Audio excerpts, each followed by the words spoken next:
Please join me in a spirit of prayer. In a time of such suffering, losses, languishing, what a joy it is, even virtually, to honor and to celebrate the accomplishments of our graduates, their humanity, their persistence, their gifts, their promise, as they take their next step in this world that so badly needs each of these things. May everything they believe sustain them. May everything they hope for come to pass. May they have the contentment of one day seeing whatever has been their hard work bear fruit in justice, community, truthfulness, and love. Amen. Good afternoon. Welcome to the Baccalaureate service, one of Princeton's oldest and grandest traditions. Originally called a sermon, the Baccalaureate service is intended to provide moments of reflection for members of Princeton's graduating class. If we were not still grappling with the COVID-19 pandemic, this ceremony would be taking place with all of us together here in the University Chapel, just after the revelry of reunions and in advance of Class Day and commencement. Well, our service must take place virtually this year given the ongoing pandemic. I am grateful for the opportunity to continue the tradition as we reflect, together, though apart, on our shared values and mission. In the first recorded baccalaureate address in 1760, President Samuel Davies exhorted the 11 members of the graduating class to serve their generation. Live not for yourself, but the public, he told them. In 18th century syntax that now seems badly dated, he expressed sentiments that remain strikingly relevant. Esteem yourselves by so much the more happy, honorable, and important by how much the more useful you are. We might say today, measure your success by the good that you do. President Davies' words reflect the spirit that has sustained Princeton over the 261 years since he uttered them in the prayer hall of Nassau Hall.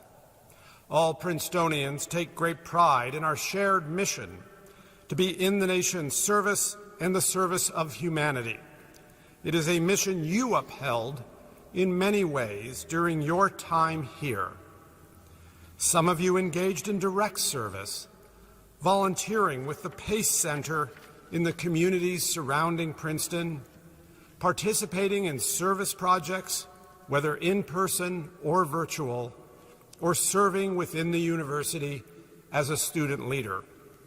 Others of you chose the path of advocacy, raising your voices to stand against racism and for racial equity, and for justice, and to assist those in need. Many of you harnessed Princeton's intellectual resources to conduct research on pressing issues ranging from environmental sustainability to economic development to inequality to health care. All of you, I hope, grew as thinkers and as citizens. Now, as you prepare to make the transition from students to alumni, I hope that Princeton's mission will continue to shape your lives. At the heart of our community is the desire and responsibility to make the world a better place. As you enter your next stage of life as a Princetonian, I know you have left our campus better than when you arrived, and that you are poised to have the same impact on the world around us. For that, you have my deepest respect and gratitude. A reading from the Bhagavad Gita. Karmanyevadikaraste ma phaleshu kadachana ma karma phalaheturpur mate sangostva karmani yogastha kuru karmani sangam tyaktva dhananjaya siddhya siddhyo samo bhutva samatvam yoga uchyate. You have a right to perform your prescribed duties, but you are not entitled to the fruits of your actions. Never consider yourself to be the cause of the results of your activities, nor be attached to an action. Be steadfast in the performance of your duty, O Arjuna, abandoning attachment to success and failure. Such equanimity is called yoga. Bismillahirrahmanirrahim. Wadduha walayli idha saja ma waddaka rabbuka wa ma kala walal akhiratu khayrun laka minal ula wala sawfa yutika rabbuka fatarda alam yajidka yatiman fa'awa wa wajadaka dhalan fahadda ووجادك عائلا فأغنى فأما يتيما فلا تقهر وأما سائلا فلا تنهر وأما بنعمة ربك فحدث. I call to witness the early hours of morning and the night when dark and still. Your Lord has neither left you nor despises you. What is to come is better for you than what has gone before you. For your Lord will certainly give you, and you will be content. Did he not find you an orphan and take care of you? Did he not find you perplexed and show you the way? Did he not find you poor and enrich you? So do not oppress the orphan, and do not drive the beggar away, and keep recounting the favors of your Lord. A reading of Psalm 19. Lamnatzeach Mizmor LeDavid. Hashamayim misaprim kvod el umase yadav magid harakia. Yom leyom yabia omer, v'layla l'layla yachavedat. Ein omer ve'ein dvarim, bli nishma kolam. V'chol haaretz yatsa kalam, uvikse tevel milehem. Lashemesh sam ohel bahem. V'hu kechatan yotze mechupato, Yasis kigibor larutz orach. Mikze hashamayim motzao, utkufato al ktsotam. Ve'ein nishar mechamato. For the leader, a psalm of David. The heavens declare the glory of God, and the sky proclaims God's handiwork. Day to day speaks utterance, and night to night reveals knowledge. There is no speech, there are no words, whose sound goes unheard. Their voice carries throughout the earth, their words to the end of the world. God placed in them a tent for the sun, who is like a bridegroom coming out of his chamber, like a hero eager to run his course. His going forth is from the end of heaven, and its circuit unto the ends of it. Nothing escapes its heat. A reading from the book of James. Do not merely listen to the word and so deceive yourselves. Do what it says. Anyone who listens to the word but does not do what it says is like someone who looks at his face in the mirror and after looking at themselves does not remember what they look like. But whoever looks intently into the perfect law that gives freedom and continues in it, not forgetting what they have heard, but doing it, they will be blessed in what they do. Those who consider themselves religious and yet do not keep a tight rein on their tongues deceive themselves, and their religion is worthless.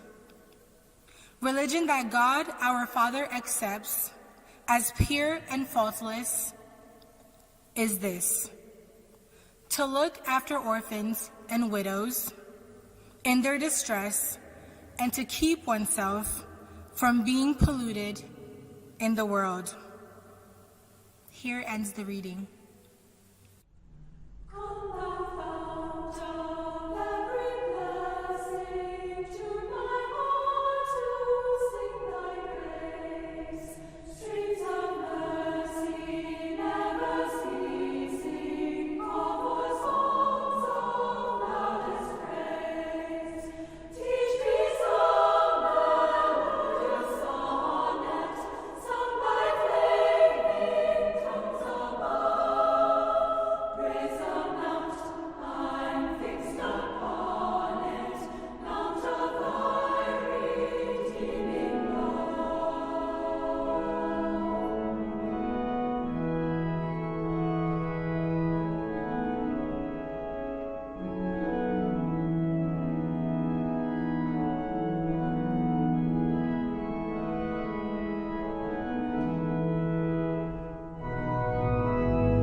I now have the pleasure of introducing our baccalaureate speaker, the visionary leader, Ruth Simmons, whom I am honored to have known both as a wise counselor and a good friend.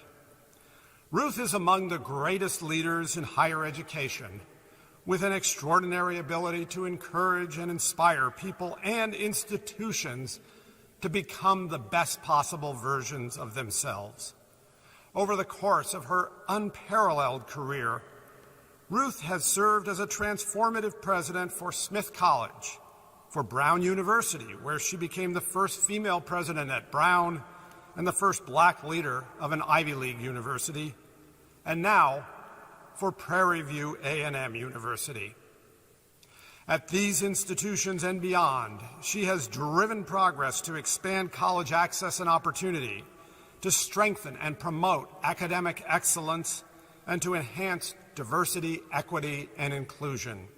She is passionate, she is dedicated, and she is tireless. Earlier in her career, she held faculty and administrative roles at Spelman College, the University of Southern California, and I am glad to say, here at Princeton. During her time at this university, she served as the Associate Dean of the Faculty, the first Director of Studies at Butler College, and the Acting Director of the Program in African American Studies, which is today the Department of African American Studies. From 2012 to 2016, she served as a Princeton University trustee, making vital contributions to our strategic planning process and the trustee committee established to consider Woodrow Wilson's legacy at Princeton. A Texas native, she earned her undergraduate degree from Dillard University and her PhD in Romance Languages and Literatures from Harvard University.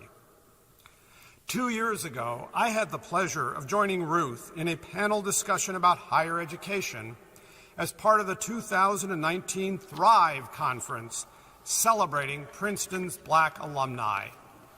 We were joined on the panel by two other remarkable leaders, Tuskegee University President Lily D. McNair of the Princeton class of 1979, and Cecilia Rouse, Chair now of the White House Council of Economic Advisors and former Dean of the Princeton School of Public and International Affairs. In that conversation, Ruth shared with us the nickname that her students have given her, Ruth the Truth. Having known Ruth for years, I can say her students are so right. She has earned that name. And in these fraught and challenging times, when universities must not only reaffirm but also vigorously protect and advance their commitments to truth-seeking, we are all deeply fortunate to have Ruth Simmons on our side. Ruth has throughout her career demonstrated the commitments to education, civic engagement, and social responsibility that we hope Princeton graduates will exemplify in their lives. And I have benefited on many occasions from her guidance. I am so grateful that she has agreed to share some reflections with us today. And now, I will turn the virtual podium over to the great Ruth Simmons. Good day and congratulations, Princeton University class of 2021. It was with pleasure and a good deal of humility that I accepted the invitation to address you. It was with pleasure because of my high regard and gratitude for what Princeton has meant in my life.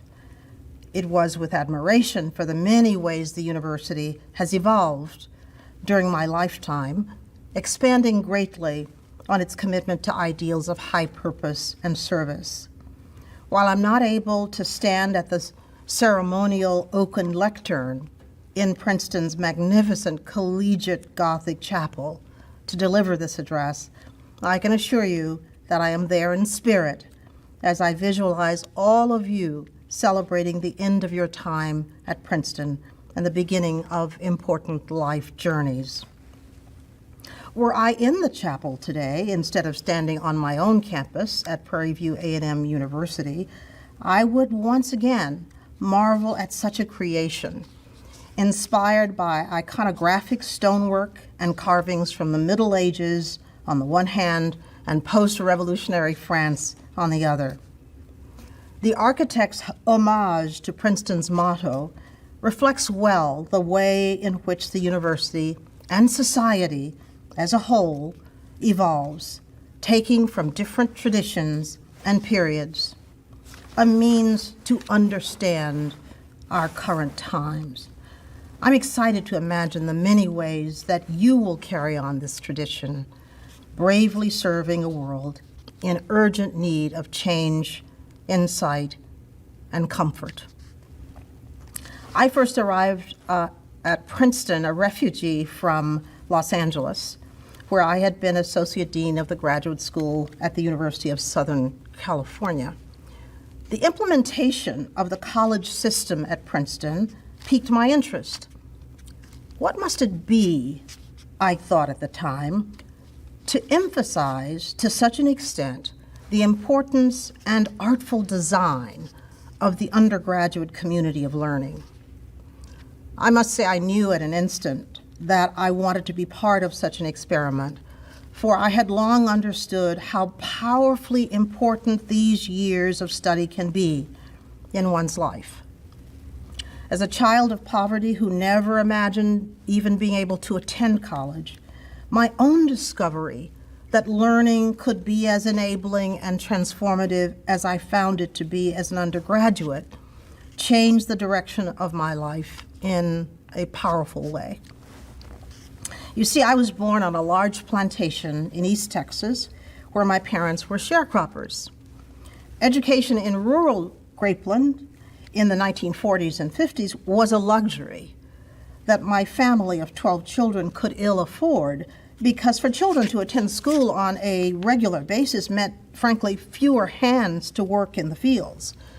So when the opportunity arrived in 1952 to relocate to Houston, my parents chose to be a part of that great migration to provide a better life for their children. As a consequence, my younger siblings and I were able to attend school every day. That opportunity not only saved our lives, but opened wide possibilities that we had never dared dream. You see, discrimination and Jim Crow were one thing in the urban South, but quite another in rural areas.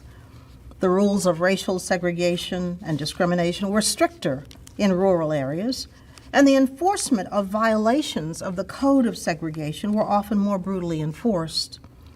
Racial protocols included the requirement for blacks to pay proper respect to whites, a restriction on what areas blacks could frequent, and most tellingly, a prohibition against harboring ambitions deemed unsuitable for blacks. Today, my siblings and I are grateful that our parents taught us how to behave in such a racial context, because their doing so kept us safe and able to live to adulthood. That might sound familiar to you if you are aware of what today's parents must teach their children to keep them safe from racial violence. It won't surprise you then that as a child of those times, I found education to be magical. The classroom afforded an idealized environment that differed radically from what I experienced outside of school. There I could be empowered and nourished by a sense of belonging to an inclusive world beyond the trenchant bigotry that greeted me as soon as I shut the schoolhouse door behind me. The classroom experience also gave me insights into what I might encounter in the world without the ubiquitous shackles of shame and profiling created by racial hatred and dogma. I held on to and recalled often the pivotal moments in my education when consciousness of my place in the world took hold, promising me that I could be a better person than the world imagined I could be. So when I arrived at Princeton in 1983, I was pleased to participate in the college system that seemed to capture what these years could mean in an individual's life. I also relished the opportunity to experience firsthand the college system and to see how it might advance the process of learning from difference. Bringing students together from varied backgrounds seemed an ideal way to assuage the continuing divisions and disparities in the country. As Director of Studies for Butler College, I reveled in seeing the ways in which my Princeton students were challenged to be in the company of those so different from themselves. I was persuaded that we were in the process of creating new kinds of citizens and leaders for the world, ones who could understand better how to navigate the differences among us. So I went about my work at Princeton, hoping to accelerate the impact of learning from difference across the campus, among faculty, in the curriculum, among the administration.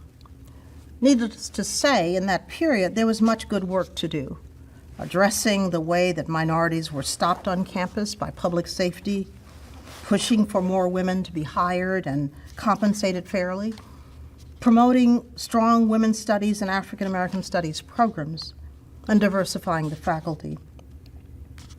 The work was difficult, but immensely gratifying. While interacting with difference can at times be frustrating and unsettling, it remains an unparalleled opportunity for us all. Some may be persuaded that it is far more comfortable to be surrounded by clones of themselves, but such a choice tends to be more reinforcing than challenging, stifling learning rather than stoking growth and creativity. Over the decades, I've watched with delight as students have suddenly and unexpectedly been transfixed by an insight gained from the encounter with difference. I've seen them awakened by critical insights offered by countervailing views. I've observed the awakening in them of deep and authentic concern for others.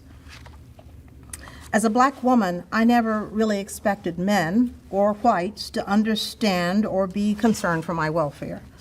Growing up in a traditional household with 7 brothers who were anointed as more important than we girls in the family, I was prepared for the fact that I would always be seen as not only racially but also gender inferior for the rest of my life. At Princeton, I personally encountered and benefited from difference in a way that I had only imagined for my students. Aaron Lemenick, a Jewish man from Philadelphia who had, as far as I could see, nothing in common with me, stepped onto my path and became my protector and advocate, encouraging me to accept a presidency that I did not have the confidence to accept without prodding. The president of Princeton at the time, Harold Shapiro, gave me opportunities to grow and mature as an administrator that also placed me on the path to university leadership. How could it be that this child of Jim Crow, who only aspired to graduate from high school and find menial work, could become a university president? No how, no way. That would have been my answer.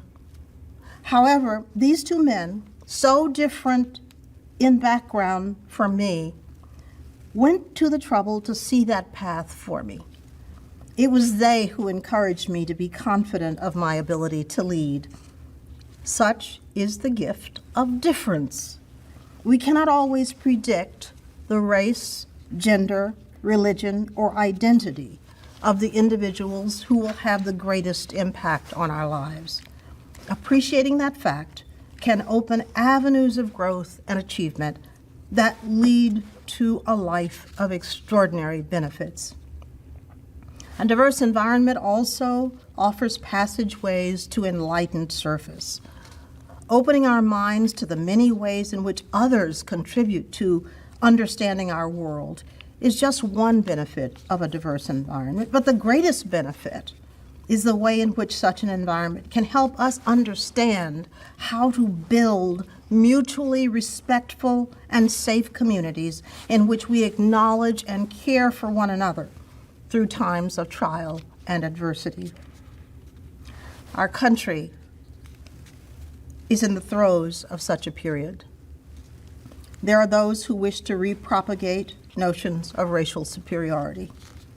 Had we not seen this spoken and acted out, we might have thought the idea of such a resurgence far-fetched or absurd. After all, an enlightened nation would never stand for it. But this dangerous turn is real, and one that should make us sit up straight, take stock of how well we're focusing on improving our efforts in diversity, and recommit to the hard work of fostering mutual understanding. Every institution, every individual, and every community must turn its attention to fostering relations among people that allow us to live peacefully in a world rife with competing aims, conflicting opinions, and diverse histories. Now, you are all, by virtue of your experience at Princeton, richly endowed with the gift of diversity in your lives. In fact, Princeton could be the most diverse environment you experience in your lives, unless you take deliberate steps to forestall a reversion to modern segregation by race and class. I urge you to make certain that you do not take that path. Whatever you do, wherever you go, let diversity inform and shape your life and work. If you do this, you'll be doing this nation and the world an important service. More importantly, when encountering those who would hate and denigrate those who are different, have the courage to dispute the validity of such bile. Your actions to defend those who are attacked for their difference will be a beacon for others. Give no quarter to discrimination, harassment, bias, and other tools of hatred. This university invited Martin Luther King Jr. to speak at the chapel in 1960. Imagine those seated in the chapel who would have had the opportunity of a lifetime to hear him. Martin Luther King Jr. went to India and returned to his work in this country inspired by the great Mahatma Gandhi. Returning from India, he spoke of finding in this different culture and philosophy a direction for his own work, nonviolent protest. Now try to imagine this nation without the civil rights movement inspired by Martin Luther King Jr.'s encounter with Gandhi's philosophy. An openness to difference changed the future of this country. While not all your encounters with diversity will be as dramatic or as impactful as this one, yours might just point to different solutions for the divisions that trouble us. My encounter with difference fueled a career that otherwise could never have happened. Serving as president of Smith College and then Brown University was as improbable as any path that could have been imagined for me. Born and reared under Jim Crow, going to a black college, being impoverished in assets and outlook, how could I become the first African American to lead an Ivy League university? Improbability dwells comfortably with those who would embrace the lessons of diversity and difference. Now president of a black college, I'm still learning from difference, still insisting on diversity, and still preaching to my students about the value of such experiences. I'll never stop imparting to others what is so plain to see. That is, as a nation, we have much work to do to overturn the legacy of pain caused by the practice of racial exclusion and exploitation. Our experience with that failed strategy should teach us well what we must do in terms of including and respecting difference in all the ways we can. So I ask you to work hard for clarity of mind and purity of heart when it comes to this issue. You don't have to be perfect, but you must ever be in the process of perfecting your ability to be a force for good when it comes to mediating in this space. Your wisdom and experience will be needed. Your goodwill and empathy will be a salve for fractured communities. Your hopeful leadership can help to save us. So be a warrior for justice and equal treatment, whatever path you choose. I'm immensely proud of my long association with Princeton, where I have been continuously involved since my first arrival. I am so grateful for the lessons it taught me and that in the room it gave me to be the person that I wanted to be. I have to tell you that I was quite outspoken and critical of Princeton, and the university heard me. I was unschooled in how to navigate change, and Princeton gave me time to develop a style of engagement that worked for me. Most of all, I came to Princeton wanting to hide away in its tree-lined streets, and Princeton threw me into the world to enact change. I'm certain that you all could produce a similar list of prods that came to you as a consequence of your relationship with this university. It isn't easy in this brash world to discover and retain a sense of who you want and need to be. Treasure the confidence that you have gained here. Reach out to those who have accompanied you on this journey and feel renewed in your determination to excel at being who you are. I wish you the best in your endeavors and in your hopes for the future. Most of all, I wish for you a future rich in friends and colleagues from across the broadest spectrum of humanity. If God grants you that, you will be the richer for it. Thank you, congratulations, and Godspeed. Blessed are you, O God, creator of life. You give us purpose and hope. Grant us wisdom in the use of our gifts, our talent, and our lives. Blessed are you, eternal truth. You give us minds to know you in the things that you have made. Fill us with wonder and reverence for the earth. Blessed are you, source of all mercy. You know our weakness and are always ready to forgive. Teach us to love our neighbors as ourselves. Blessed are you, lover of souls. You bind in one community the living and the dead. May our works honor those who came before us and serve those who will come after.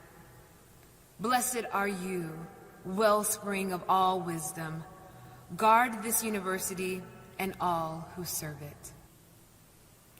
Let us say together the prayer for Princeton. O eternal God, the source of life and light for all peoples, we pray you would endow this university with your grace and wisdom. Give inspiration and understanding to those who teach and to those who learn. Grant vision to its trustees and administrators. To all who work here and to all who bear her name, give your guiding spirit of sacrificial courage and loving service. Amen. A blessing from the secular humanist tradition. Ithaca by Greek poet Kavafis. As you set out for Ithaca, hope your road is a long one, full of adventure, full of discovery. Laestrygonians, Cyclops, angry Poseidon, don't be afraid of them.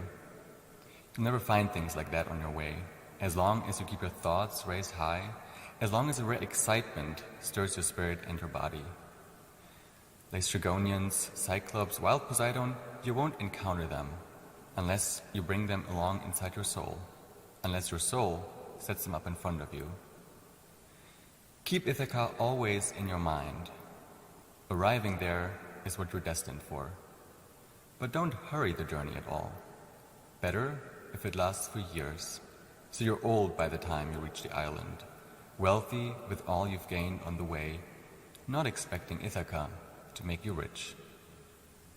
Ithaca gave you the marvelous journey. Without her, you wouldn't have set out.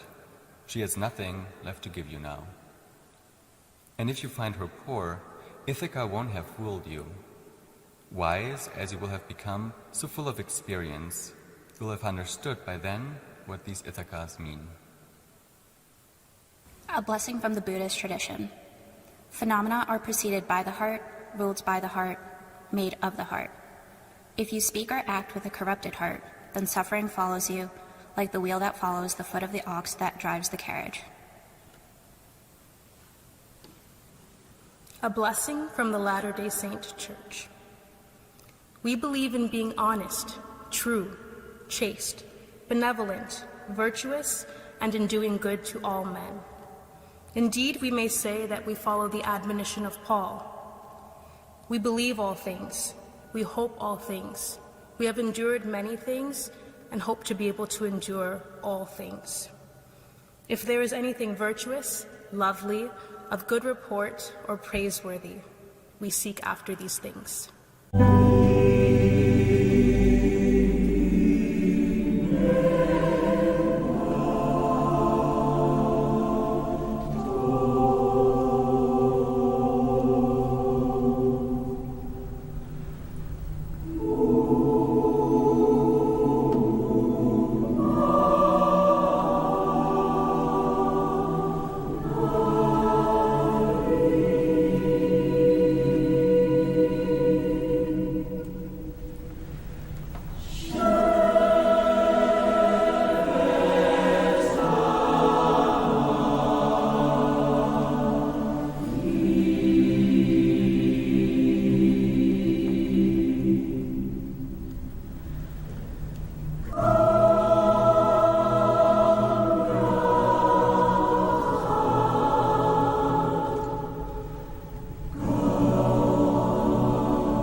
Receive now this benediction. No one could have prepared you for these years. There was no way of knowing exactly how your journey at Princeton would unfold. Nevertheless, you have made it. So I pray, may the awe of discovery and learning never cease.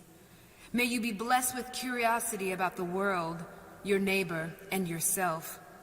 Go and foster unlikely friendships and relationships that will blossom into beloved communities. May you be blessed with vision beyond mere sight, a vision that reveals possibilities for the impossible, hope for the invisible and the not yet imagined. May you be blessed with patience that gives wisdom and not complacency. May you be blessed with the discomfort in the face of injustice, systems of oppression, and harm. Use your life for the good. Always choose the good.